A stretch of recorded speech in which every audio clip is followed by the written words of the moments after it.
There comes a moment in every life, a quiet, devastating moment, when the world asks you to betray yourself. It doesn't come loudly. There is no great fanfare, no flashing signs, just a small decision. A choice to stay where you are, to please others, to fit into a story that no longer feels like home, or to step away, to choose yourself, even if everything you love, everything you know, begins to fall apart. At some point, you realize your soul is not negotiable, and it is in that painful clarity that real freedom is born. Most people don't lose themselves all at once.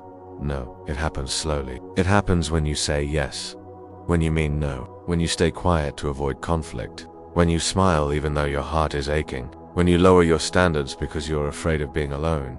Bit by bit, you trade your truth for acceptance, your needs for approval. You tell yourself it's not a big deal. You tell yourself you're just being realistic, or kind, or easy. But deep down, your soul keeps the score. And one day, you look in the mirror and realize you don't recognize the person staring back. There is a cost to betraying yourself. A heavy, silent cost. You can live a life where everyone likes you, but you secretly despise yourself. You can have the admiration of the world and feel empty when you're alone. You can be surrounded by people and feel more isolated than ever. Self-betrayal is like a slow spiritual death. You don't lose your life all at once. You lose it in pieces. A boundary you didn't set, a dream you didn't chase, a voice you silenced. And for what? To be tolerated, to be chosen by people who don't even know the real you. Is that truly the life you came here to live? One day, if you're lucky, you will reach your breaking point. Enough pretending, enough settling, enough trying to be who everyone else needs you to be. There is a power in reaching enough, because once you hit that sacred threshold, you can no longer lie to yourself. It doesn't matter how much it costs. It doesn't matter how much it hurts. You know, in your bones, that you must choose yourself. Not because it's easy, not because it's convenient, but because if you don't, you will lose yourself forever. And losing yourself is the worst kind of death. The world will tell you otherwise. They will say you're selfish. They will say you've changed. They will say you owe them your loyalty. But the truth is, choosing yourself is not selfish.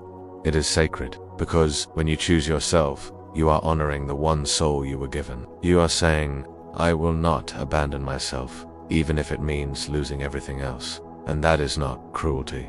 That is courage. It is easier to live a life of quiet misery, pleasing everyone else. It takes a different kind of bravery to disappoint others in order to be true to yourself. Choosing yourself often means letting go of relationships that no longer nourish you, letting go of environments that stunt your growth, letting go of old identities, old dreams, old versions of yourself.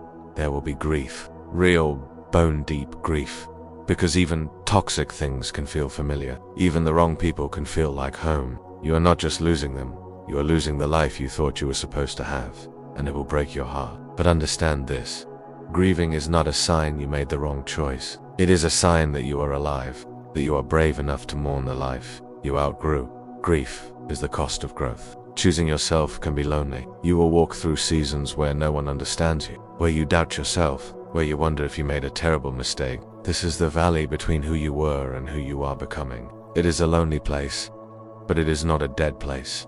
It is the soil where your true life begins to take root. And if you stay faithful to yourself through the loneliness, if you refuse to betray yourself even in the silence, you will emerge stronger, freer, and more fully alive than ever before. When you choose yourself, you stop searching for validation outside of you. You become your own anchor, your own safe place, your own home. You realize that you were never meant to live at the mercy of other people's approval. You were meant to build a life that feels true in your own bones. You stop asking, do they love me? And start asking, do I love myself enough to walk away from what doesn't love me back? You realize that the love you were seeking was always supposed to begin with you. Self-respect is not loud.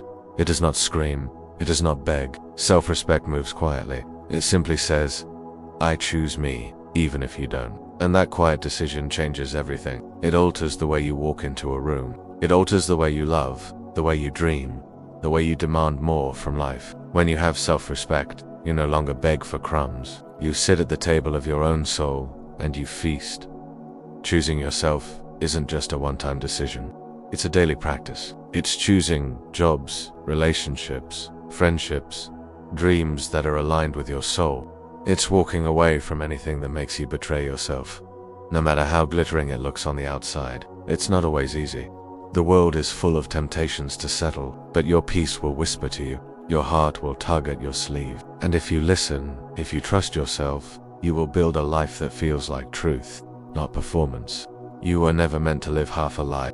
You were never meant to sacrifice your soul for a seat at someone else's table. You were never meant to betray yourself for love, or approval, or safety. You were meant to be wildly, unapologetically alive. You were meant to burn brightly, even if it blinds the ones who wished you would stay small. At some point, you have to choose yourself, even if it breaks your heart. Because in the breaking, you become whole. And that is how you come home to yourself. Thank you for watching. If this message touched your heart, please give it a thumbs up and share it with someone who needs to hear it.